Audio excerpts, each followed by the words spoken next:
Yes, sir, in the back, and I'll get you in next. Is that me? Yes, sir.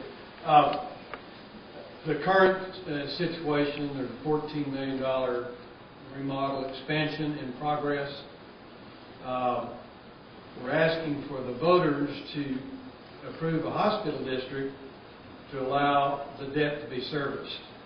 So at this point, you're at the mercy of the voters to approve that, or at the mercy of the county commissioners to determine that they want to service that debt through an annual payment still through our taxes. Correct. So my question is, number one, why were the voters not given a choice on the $14 million up front?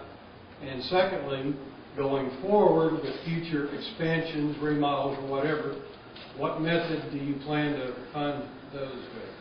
Well, you know, I can't sit here and answer for the Commissioner's Court on the $14.5 million back in May. It was a decision made by the Commissioner's Court. As far as going on, that would be a decision made by the hospital district. And what you see, but the commissioners didn't come up with a plan for the hospital to do that. That came from the hospital, from the foundation or administration or somebody at the hospital. Well, what the process we went through is I spent a year going through the United States Department of Agriculture, USDA, to get a loan to fund the whole thing. And we put an application, probably about a 200-page application together, submitted that to the USDA. We were forming our board, and the county commissioners through the whole process that was the avenue we were choosing.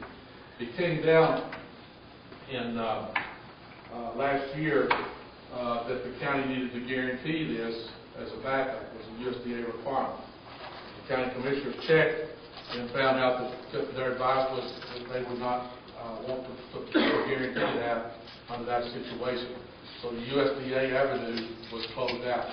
So the Glen Rose Medical Foundation was trying to use another avenue. That did not work out.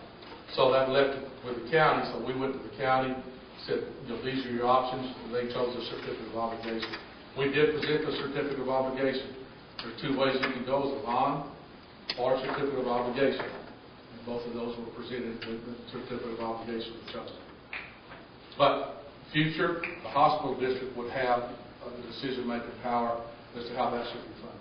But do they still have the option of doing it without voter input?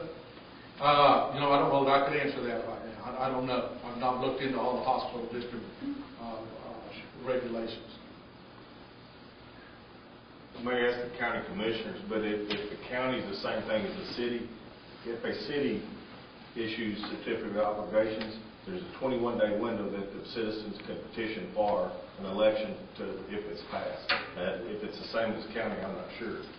But I know it is. So you're saying that there is a window of opportunity? As far as I know, we have public hearing on it.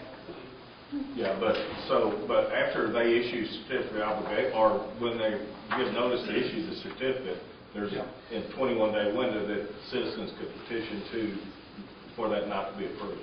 Then they would have to go through the election for a general election. Right, that's true. Thank you for pointing that out.